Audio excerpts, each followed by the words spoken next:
Јајцата беа снесени околу Бадник Божик. Тие беа деновите кога се снесоа јајцата.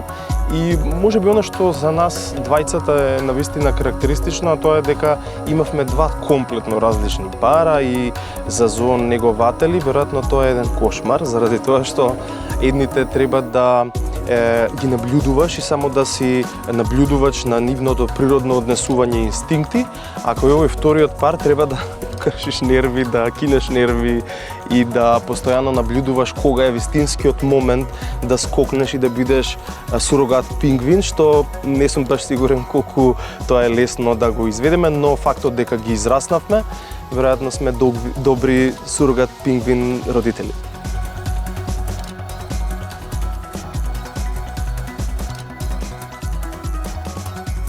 Правиме мерења на пингвините, значи од првата недела веќе ги мериме да видиме како напредуваат. Први две имавме кои што има, нели ги сменија оние бебешките пердови и тие први две влегоа, уште на самиот старт ги обележевме, пошто некако почнаа да ни се мешаат, почнаа да се дружат, нели, братучедилице, што се, не знам. Со бебињата, да, на почетокот малце повеќе ги чуваа, не дозволуваа да се доближиме. Меѓутоа се навикнаа, нели, има ностоп бевме со нив, ностоп ги гледавме, се поблиску и поблиску, на гласот ни се навикнати.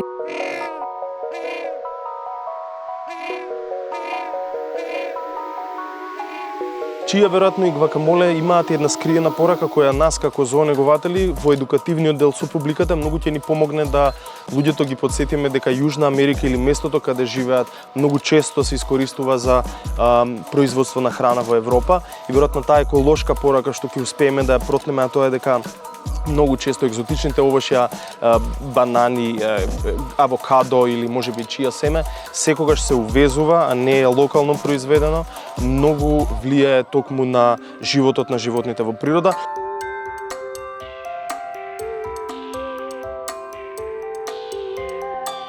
Некогаш знаат и од едната фамилија, да речеме, да влезат во другата и веќе ни е полесно многу.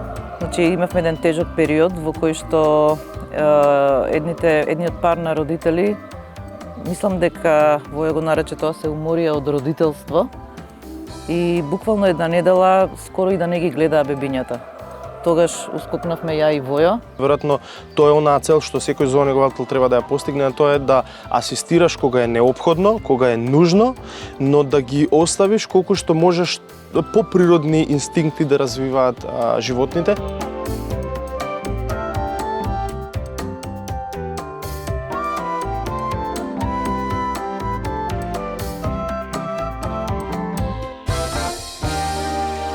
Пингвините се навистина интелигентни птици, иако можеби не изгледаат така, нели стојат во едно место, цапкаат на една точка, ама не се нашиве такви, нашиве се многу паметни деца маја. Шала на страна, секој од нив си има свој карактер, како секој пингвин си има посебна доза и начин на хранење. Некогаш на шала знаеме да речеме чувај ги овие риби за Драчево, а овие тргни ги за Монти. И тука има причина зошто, заради тоа што нели го рековме, секој од нив си има свој специфичен карактер. Прекинам, извини, Монти, например, јаде само риба која што е смрзната, како што е рибата со затворена уста. Ако е малце нешто, ако штрчи некое перче или нешто, он ја плука, да.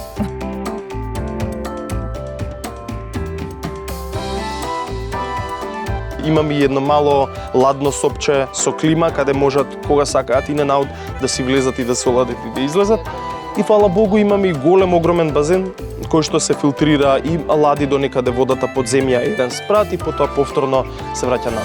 Пингвиниве или животните од зоолошките градини во последнава декада особено не се ловат од природа. Значи ние не одиме на Антарктик, на Северен пол, тргаме Дедо Мраз, зимаме пингвини и ги заробуваме во кафес, туку овие животни се сите со генерации родени во зоолошки.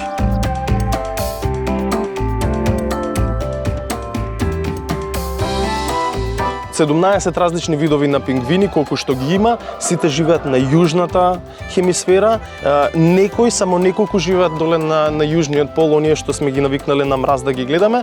Сите овие останати, како нацртаниот филм Пингвините од Мадагаскар, овие се од Јужна Америка, постојат и во Јужна Африка, ги има и во Австралија.